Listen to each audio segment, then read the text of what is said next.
For today's recipe, we're taking some of my least favorite ingredients and putting them all together to make something to go on top of all of your baked goods. That's right, we are making icing, specifically vegan, dairy-free cream cheese icing.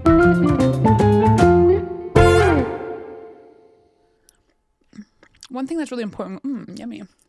Hey, welcome back to the Dolled Up Desserts recipe capsule. I'm Katerina Poletto. This channel is all about making gluten-free and vegan, aka inclusive dessert, accessible for you. These are all award-winning recipes from my bakery, Dolled Up Desserts, and now I'm so excited to share all of these recipes with you. If you're enjoying this content and you want to stay up to date with everything Dolled Up Desserts, make sure you hit the subscribe button and the little bell to stay notified. You could also sign up for our newsletter or check us out on social media at Dolled Up Desserts Baking, or check me out personally at Modern Betty Crocker. For today's recipe, we're taking some of my least favorite ingredients and putting them all together to make something to go on top of all of your baked goods. That's right, we are making icing, specifically vegan, dairy-free cream cheese icing. I'd equate this to more of a Betty Crocker style icing that you'd get out of the tub, just, inclusive and with less bullshit in it. And when I say things I don't like, I mean vegan cream cheese, earth balance, and shortening. I don't like them because on their own, they all taste like shit. Earth Balance has a vegan taste, which I've never liked ever since I went dairy-free. Tofutti vegan cream cheese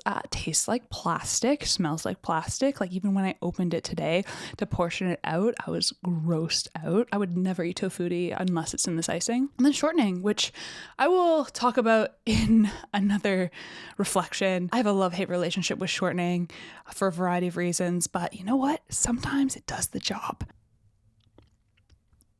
Not too sweet. I really like that it's got a creamy mouthfeel. I can tell that's from the shortening. The salt really adds depth of flavor, probably helps cut the sugar. And there's a tiny tang where my dairy-free people are really missing real cream cheese.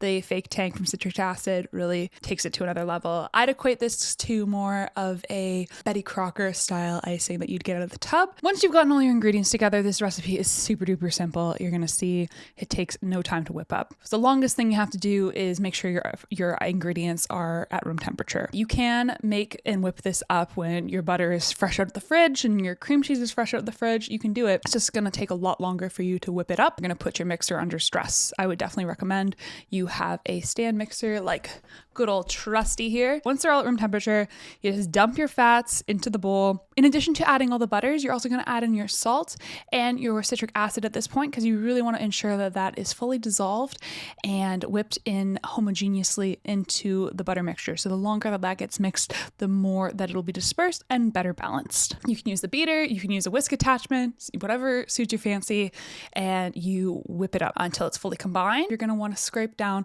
the sides of the bowl, and then you're going to add in your clear vanilla extract. You definitely want to use clear stuff. Creates a flavor that is unique and special, plus also keeps the icing white versus kind of a yellowy tinge. It also leaves that kind of Betty Crocker style tub icing flavor, which is very nostalgic and works well for this icing given that it's all plant-based oils instead of real butter. So we're really trying to denote a style of icing that has similar ingredients, just, inclusive and with less bullshit in it. So you're gonna add in that vanilla extract. You're gonna once again whip or beat it on high speed until it's fully combined.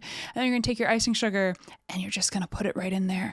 I'd highly recommend you do it in 1 cup intervals, unlike me where I just put half the bowl in and then half the bowl again. As you can see, it made a mess. It tends to always make a mess. There was never not a time in the bakery where this icing did not end up somehow on the floor or icing sugar everywhere, including on the floor. We were also making humongous batches, so maybe you have a little bit more kitchen control and cleanliness control, and you can make this much cleaner by taking your time with it. Just remember, between each addition, you're going to want to whip it up fully, maybe for like a minute or two on high speed, just to ensure that that icing sugar is fully whipped in and you're getting a nice light and fluffy cream cheese icing. And that's really it. So now that we have our icing, you can store it in the fridge for up to 2 months. You can freeze this icing. If you're enjoying this content and you want to stay up to date with everything Dolled Up Desserts, make sure you hit the subscribe button and the little bell to stay notified. You could also sign up for our newsletter or check us out on social media at Dolled Up Desserts Baking, or check me out personally at Modern Betty Crocker. Thanks for watching. See you next week.